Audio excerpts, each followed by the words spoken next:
Their worlds might be vast, but it turns out there's not a lot in them. This suit, where did it come from? Welcome to WatchMojo.com, and today we're counting down our picks for another top 10 worst open world video games. Before we begin, we've got something big in the works, so be sure to tune in to Watch Mojo Live on May 31st for special musical performances and much more. For this list, we'll be looking at another set of video games that boast open worlds but ultimately fail to provide an engaging experience. So, if you think there's an entry that should have made this list, be sure to check out our original top 10 on the topic. Your orders are to follow my orders, Colonel. Would you like me to call your superiors? Number 10, No Man's Sky.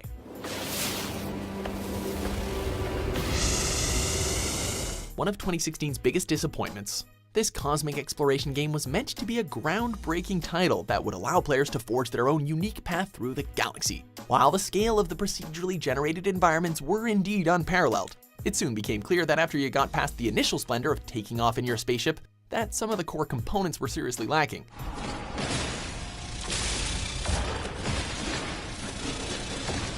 Basic survival and gathering mechanics, a lack of meaningful interactions with alien species, a slap in the face as an ending, as well as a suspicious absence of many of the promises made by the developers, created a universally underwhelming experience.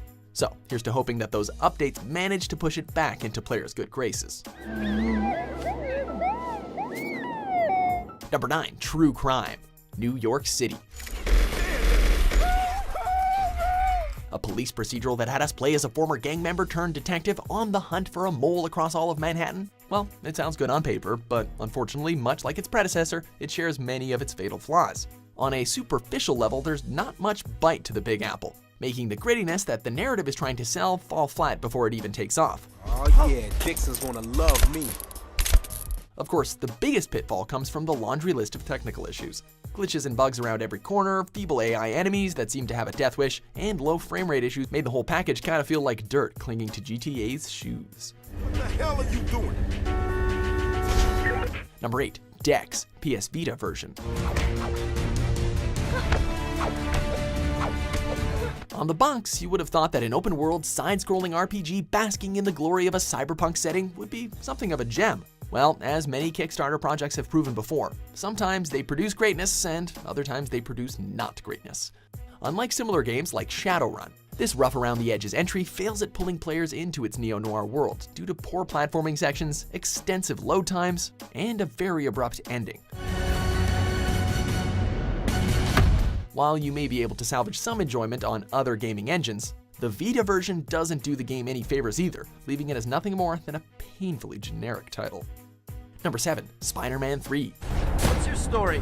Some kind of volleyball accident? Remember how Spider-Man 2 was a fun example of a movie-licensed game? Well, don't expect much of that here, as just like its film counterpart, the tie-in game is not one of Spidey's best outings. And considering his back catalog of terrible video games, that's saying a lot. You will see for yourself. New York remains as huge an environment as ever, it's just a shame that all the activities you can do there are lackluster. Boss battles feel like they're made up entirely of QuickTime events, and much like the Black Suit Spidey's attitude, there's no sense of enjoyment to be found. This is gonna hurt you a lot more. Number 6, 7 Days to Die, console version. With such a saturated market, is it any wonder that a survival horror game involving zombies made its way onto this list? The game attempts to build a sense of tension by having you scavenge for food, water, and shelter in order to protect yourself from undead hordes that only appear at night. And while you could indeed have some fun with this on PC with a group of friends, the console port to PS4 and Xbox One killed this game on arrival. With mismatched controls, constant glitches, and terrible animations that take away all horror aspects, 7 days on console feels like an eternity. Number 5, Dead Island Riptide. I mean, you know the point of a standalone expansion is to add additional content to the original, right? Well, apparently the guys behind the first Dead Island didn't get the memo, as you could easily call Riptide a carbon copy with a few aesthetic changes here and there. It still fails to measure up to its deceptively excellent cinematic trailer, the graphics are still below subpar, and the story and characters are as paper-thin as ever. That's not gonna cause any problems for the rest of us, is it? We've got enough to worry about. It's kind of ironic that even after giving us 2 islands worth of flesh eaters and supposed scares, that the most lifeless thing in this series aren't the zombies. This island, it's about to be nuked. Number 4, Need for Speed Undercover. Not quite the goodbye that fans were hoping for when this series ended its run on 6th generation consoles. Meshing together the classic racing elements, an expansive open world, as well as having a plot involving the player as a police officer trying to infiltrate a crime smuggling syndicate, the game was probably hoping to bring the best of all three worlds. However, the AI made the races insultingly easy, the open world seemed like a waste given that players could only start the events from the map, and the less that is said about those Michael Bay-esque live-action cutscenes used in the story, the better. I don't even know if I can trust you. Pero papi, I need someone I can trust. Number 3, Risen 3 Titan Lords.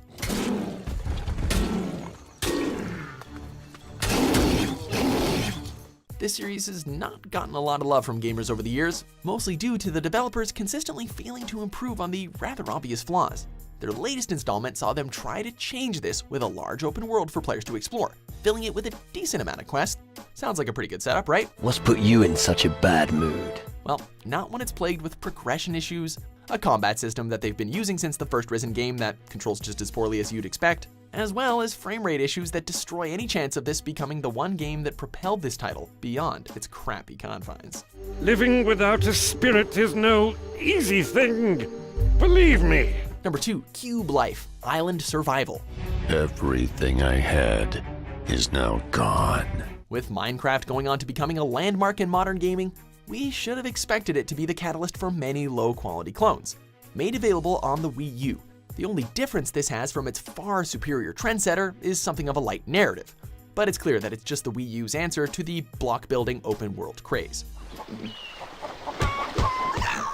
Complete with painfully long loading screens, an awfully shallow creative mode, and just an obvious lack of originality, it's all well and good taking inspiration from another game, but when you copy so much from something as excellent as Minecraft and end up providing so little in return, you can be sure that we're going to hold it against you. Number 1, Gangs of London.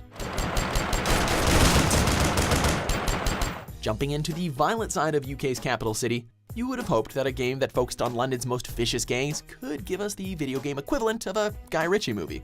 Well, not a chance. 12 inches ain't always a good thing. Despite having the option to play as one of 6 gangs, that makes no difference since the narrative remains the same regardless. As for the missions, most are made up of stealth, driving, and firefight sections, all of which are encumbered by tedious repetition, poor AI, and shoddy graphics. Much like the dismal representation of London itself, we're left with a game that lacks any kind of personality and is certainly not worth venturing into. He's just, getting mentally prepared. Do you agree with our picks? Check out these other great clips from WatchMojo and subscribe for new videos every day.